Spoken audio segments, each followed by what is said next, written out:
मानो जमाने में थोड़ा सा वक्त तो लगता है जनाब पैसा कमाने में। हम कोई भी प्रोफेशन करते हैं, किसी भी प्रोफेशन में हैं हम, जब उसको स्टार्ट करते हैं तब हमारी नियति कुछ होती है कि हम ऐसे करेंगे, इतने दिन में इतने पैसे कमा लेंगे, कोई भी बिजनेस शुरू करते हैं। लेकिन जब बाद में होते होते जब उसको 4-5 साल तक हम उसको रहते हैं उस बिजनेस में, तो कई बार ऐसा होता है कि हम सर्वाइव नहीं कर पाते। अकॉर्डिंग टू 2023 रिपोर्ट के अनुसार इंडिया में 80% बिजनेस फेल हो जाते हैं। 80% बिजनेस स्टार्टअप है जो फेल होने का कुछ रीजन है जिसके कारण वो फेल होते हैं। वो व्यापारी अच्छे तरीके से सर्वाइव नहीं कर पाते, पैसा लगा देते हैं मार्केट में, तो उसके बाद वो बेचारे घर पे ही बैठ जाते हैं। तो बड़ा दुख का विषय है ये। तो इसके बारे में बताता हूँ क्या क्या दिक्कतें आती हैं उनकी, जिसके कारण उनका स्टार्टअप जो फेल होता है। सबसे पहली होती है रॉन्ग मार्केट रिसर्च। मार्केट जो रिसर्च होती है उनकी रॉन्ग होती है।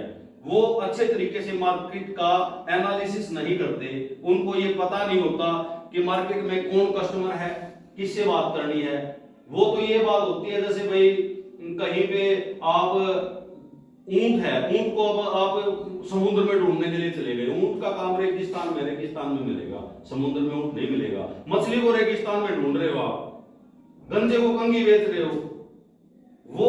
वो तरीका लोग समझ नहीं पाते, मार्केट का पूरा एनालिसिस नहीं कर पाते, जिस वजह से बिजनेस जो उनका स्टार्टअप है वो फेल हो जाता है। नेक्स्ट चीज आती है इनकी कि इनसफिशिएंट फंड होता है उनके पास। फंड से मतलब पैसा। किसी बिजनेस को करने के लिए हमें सबसे पहली आवश्यकता होती है पैसे की होती है। जब तक हमारे पास पूरा पैसा नहीं होगा तब तक हम किसी भी बिजनेस में इन्वेस्ट करेंगे तो हम धोखा खाएंगे, तो हमसे हो नहीं पाएगा। वो एक सीधी सी कहावत है हमारे हरियाणा में कि भाई थोड़ी पूंजी खसम न खाए, सीधी बात है। थोड़ा पैसा होता है ना, वो ना तो कामयाब हो पाता उससे बंदा, उससे लॉस ही होता है। तो एक होता है कहीं भी कंपटीशन में जब भी हम आते हैं, थ्रोट कट कंपटीशन होता है हमारे इंडिया में, बिल्कुल थ्रोट कट है हमारा कंपटीशन है, जो अडानी अंबानी से सीधा नहीं होता। कई मोटिवेशनल स्पीकर भी मैंने सुने हैं, कई बताते हैं कि ये सीधा अडानी अंबानी से हमारा कुछ नहीं है, छोटे लेवल के हैं, हमारे आस पड़ोस के हैं, हमारे गांव के, हमारी सिटी के हैं। जो आपने प्रोडक्ट बना के तैयार किया है थप से कॉपी लगा देंगे, आपने बिजनेस स्टार्ट किया है थप से दूसरा कर देंगे। ये एक मेन कंपटीशन का कारण आता है जिसके कारण हमारे जो बिजनेस है मोस्टली फेल हो जाते हैं। प्रोडक्ट डेफिशिएशन का मतलब होता है प्रोडक्ट को डिफरेंट नहीं कर पाते हम, हमारा प्रोडक्ट भी वो होता है, उनका भी वो होता है।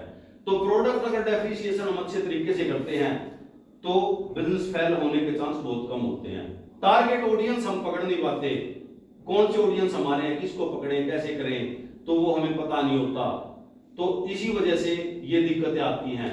एक जैसे हमारे सीखने को तो बहुत कुछ है, रामायण है, महाभारत है, जो अपने पुराने ग्रंथ हैं जिनमें सारी चीजें बता रखी हैं, डीपली बता रखी हैं कि भाई कैसे उनको अगर हम अच्छे तरीके से पढ़ें, उनको समझे, तो सब कुछ उनमें ही दे रखा है। अभिमन्यु की स्टोरी को हम उठा के देखते हैं।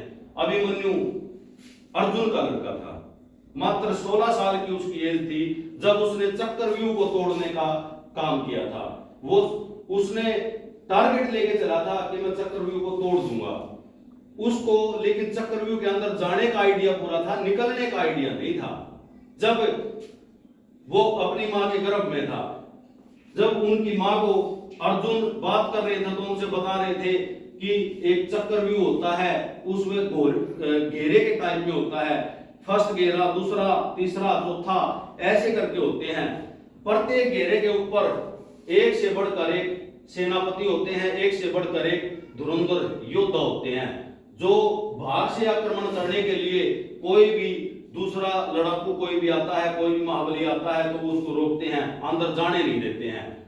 कौरवों और पांडवों की जो दोनों की जो शत्रुता थी उसमें कौरव ये चाहते थे कि पांडवों को चक्रव्यूह के अंदर फंसा के इनको सबको खत्म किया जाए। तो श्री कृष्ण को इस चीज का पूरा आइडिया था। उन्होंने देखा कि भाई ऐसे तो ये सारा सिस्टम खत्म कर देंगे, इनको सबको मार देंगे। तो जब अभिमन्यु 16 वर्ष के थे तो अभिमन्यु को उन्होंने कहा था कि अभिमन्यु आप जाओ और उनके चक्रव्यूह को तोड़ो, उनको कौरवों को हमें हराना है। तो उन्होंने उसको बोला था, तब वो उसमें चले गए थे। जब अभिमन्यु उनको सबको मारते गिराते अंदर तक चले जाते हैं। एक और कहा जाता है कि भाई इसमें यह बताया गया था कि ये धर्म युद्ध है महाभारत का। धर्म युद्ध का मतलब ये होता है कि भाई निहत्थे पे वार नहीं करना है, जिसके साथ में जिसके पास हथियार है उसके साथ ही लड़ाई करनी है। लेकिन जब अभिमन्यु अंदर चला जाता है, कर्ण जैसे महारथी, द्रोणाचार्य जैसे, भीष्म पितामह जैसे जितने भी महारथी थे सब उसके ऊपर टूट पड़ते हैं। कोई कहीं से भाला मारता है, कोई तलवार मारता है, उसका रथ भी चकनाचूर कर देते हैं। एक खाली 16 साल का लड़का जब भाग के रथ का पहिया उठा के ऐसे ऊपर करके सबसे लड़ता होता है, तब आगे पीछे से भाले तलवार मार के उसको खत्म कर देते हैं। कहानी बस ये नहीं है कि मतलब वो एकदम से चला गया, वो हार गया, उसकी निडरता देखो, ठीक है, निडर था, साहसी था, अंदर चला गया, इतने बड़े योद्धा से लड़ा जो उससे कई कई साल तक बड़े थे, जो धनुर्विद्या में बिल्कुल निपुण थे, लेकिन वो फिर भी उसने उनका डटकर मुकाबला किया। दिक्कत कहां आती है?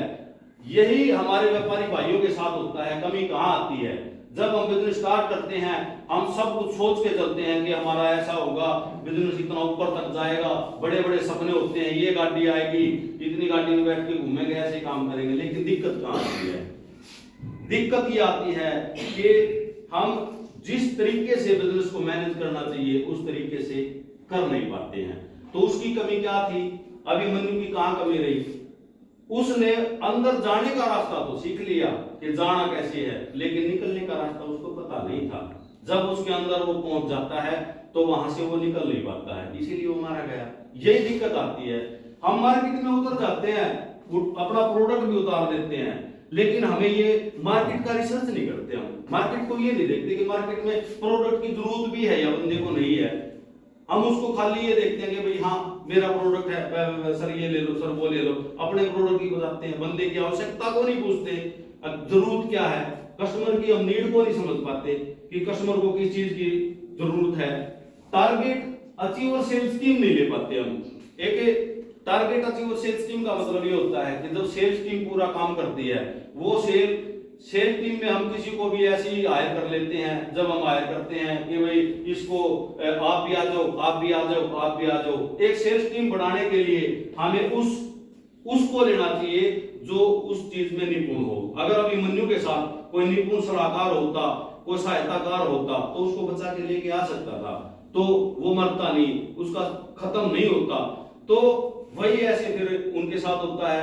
बिजनेस में चले तो जाते हैं, ना तो किसी बिजनेस मोटिवेशनल की सलाह लेते, ना किसी बिजनेस कोच से मिलते, ना कुछ उनको कोई आइडिया होता कि कैसे काम करना है, बस चल दिए बिजनेस करना है, बिजनेस करना है, ऐसे फिर काम नहीं होता। इसीलिए मोस्टली बिजनेस फेल हो जाते हैं।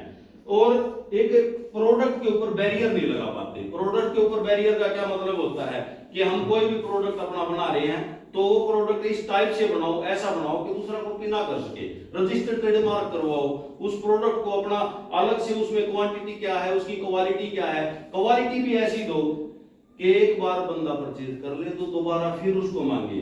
स्टार्टिंग में सेल कर देते हैं, बिजनेस में कोई बड़ी बात नहीं है सेल करना। स्टार्टिंग के ईयर में आप सेल करते हैं, जहां पे आप 10 प्रोडक्ट बेचते हैं वहां 20, 50, 100 तक बेच देते हैं। लेकिन दिक्कत कहां आती है? बेचना एक कला नहीं है कि बेच बेच के आप दूर हो गए। कस्टमर को बनाए रखना भी एक जरूरी चीज है। कस्टमर, अगर जब तक आप कस्टमर को बनाए नहीं रखोगे, पहले ईयर आपकी सेल होती है 100%, लेकिन नेक्स्ट ईयर में रहती है 20%। क्यों? प्रोडक्ट में दम नहीं था, प्रोडक्ट खत्म था, प्रोडक्ट को आप लोगों को पसंद नहीं आया। अगर पसंद आता तो दोबारा परचेज करते, रिपीट कस्टमर होते हो। कई चीजें हैं जो हम देखते हैं, उनका सोल्यूशन नहीं कर पाते। तो इसीलिए ये चीज बताने के बाद ये सारी मैं सोचता हूं कि आप समझेंगे, फ्यूचर में कोई गलती ना करें। जब भी आप अपना स्टार्टअप करते हैं, स्टार्टअप है आपका, तो उसको अच्छी तरीके से चलाएं। तो मैं आपको बताना चाहता हूं, यूं ही नहीं बनती पहचान जमाने में, खून पसीना एक करना पड़ता है लोगों को जगाने में।